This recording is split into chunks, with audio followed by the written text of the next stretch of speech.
Master minds commerce చదవాలనుకునే 10th inter విద్యార్థుల తొలి ఎంపిక.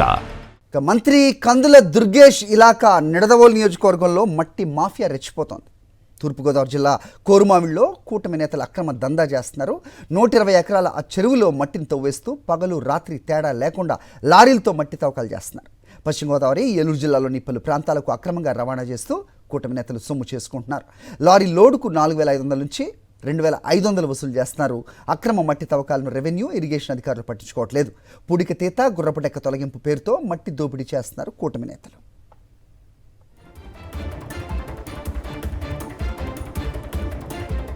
రైట్, ఇదే అంశంపై అప్డేట్స్ మా కరెస్పాండెంట్ రాజుని అడిగి మరిన్ని వివరాలు తెలుసుకుందాం. రాజు, చెప్పండి.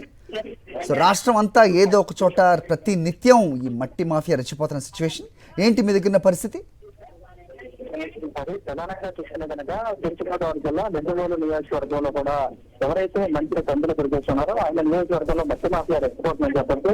నిడదవోలు మండలం కోరుమామిడి గ్రామంలోని దేశే మట్టి పటాసులు కూడా పుట్టే కనుక మట్టికి దోచేస్తున్నారు. అదేవిధంగా 120 ఎకరాలకు సంబంధించినటువంటి ఆవశ్యకత ఏదైతుందో మట్టికి సంబంధించి ఎటువంటి అనుమతులు లేకుండా కూడా కూటమి నేతలు దోచేసినట్టు స్వచ్ఛత కనపడుతుంది. గత 4 రోజులుగా ఈ తవ్వులు జరుగుతున్నా కానీ దేశంతో ఇష్టానుసారంగా తవ్వకాలు చేస్తున్నా కానీ ఎవరు రాష్ట్రం లేకుండా తవ్వకాలు జరుగుతున్న అటు రెవెన్యూ కానీ ఇటు ఎవరైతే ఇరిగేషన్ సంబంధించిన అధికారులు కూడా అటువైపు తొందుకోవడం పట్టుకోవడం ఉంది.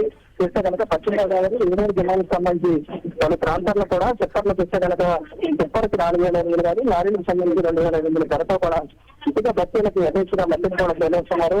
పూడిక తీత పేరుతో గుర్రపు డెక్క తొలగించాలనే పేరుతో కూడా మట్టి దోపిడీకి ధరలేసి శ్వాసలు పెట్టుకున్నటువంటి కూటమి నేతల పరిస్థితి కూడా కాకుండా గ్రామస్తులు కూడా అడ్డుకున్నటువంటి ఖర్చు కూడా జరుగుతుందని చెప్పచ్చు. ఆవశ్యకతకు సంబంధించి 120 ఎకరాల చెరువును 10 అడుగుల లోపల కూడా తవ్వి తవ్వడం పట్ల గ్రామస్తులు కూడా ఆందోళన వ్యక్తం చేస్తున్నట్టు కూడా కనపడుతుంది.